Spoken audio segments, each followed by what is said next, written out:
This week we have a short introduction to the Harlem Renaissance, which cover the periods of 1919 through about 1940. There are differing dates, exact dates for this period, but the most generous ones cover this 1919 through the 1940, the early 1940s.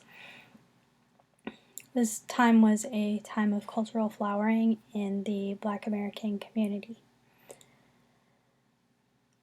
Harlem, which is located just north of Central Park in New York City, was formerly a white residential district. It was developed for wealthy white people, but due to overdevelopment and a desperation to fill empty buildings, blacks began moving in.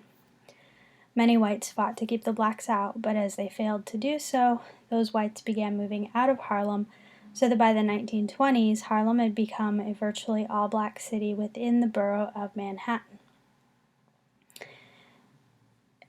And it became the symbolic capital of the Renaissance. It was the birthplace of artistic experimentation, which was especially fruitful there because of the intersection of social classes, ideologies, and genres. Harlem was also a highly popular nightlife destination, and the particular kinds of activities, clubs, and social scene there allowed for racial mixing that was illegal in much of the rest of the country.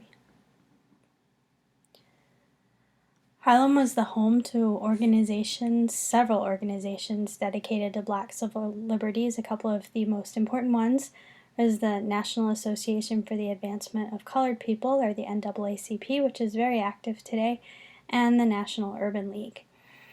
There was, in conjunction with these organizations and more publishing houses available, there was an eruption of newspapers, journals, and magazines. They were dedicated to political progress, racial uplift, and the development of literary and artistic traditions.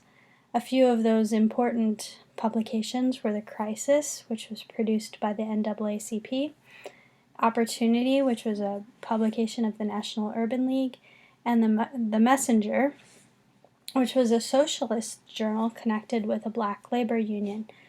The Crisis and Opportunity, among many others, were publications that sponsored literary prizes and competitions, and these prizes inadvertently led to the proliferation of one-act plays and short stories in the sea of black literature. The Harlem Renaissance was a phase of the larger New Negro movement built on particular social foundations, such as the Great Migration, which, remember, was the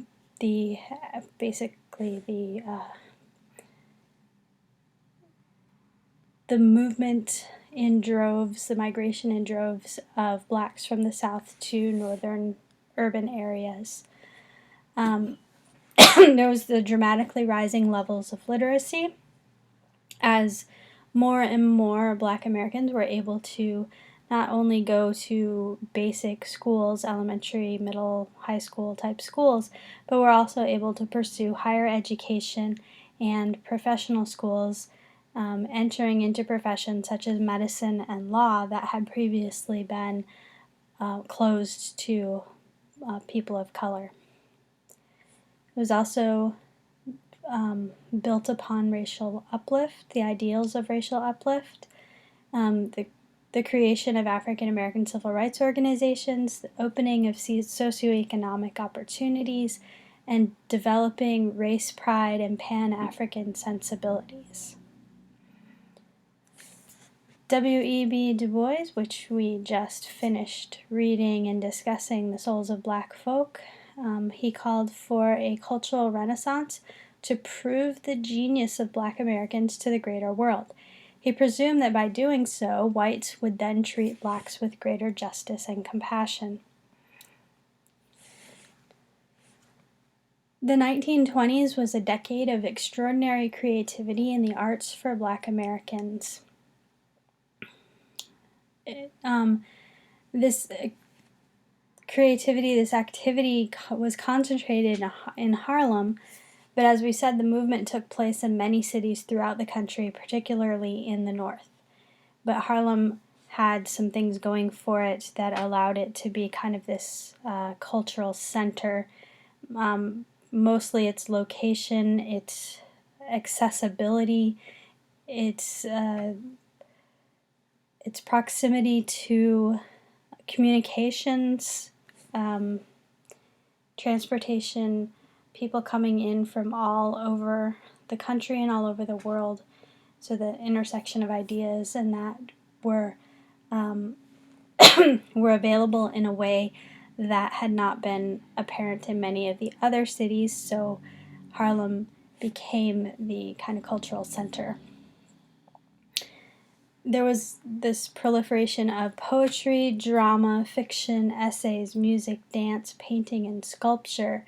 And each of these Black artists displayed a new sense of confidence, purpose, and achievement that gave way to an irresistible impulse of Blacks to create boldly expressive art of a high quality as a primary response to their social conditions and as an affirmation of their dignity and humanity in the face of poverty and racism.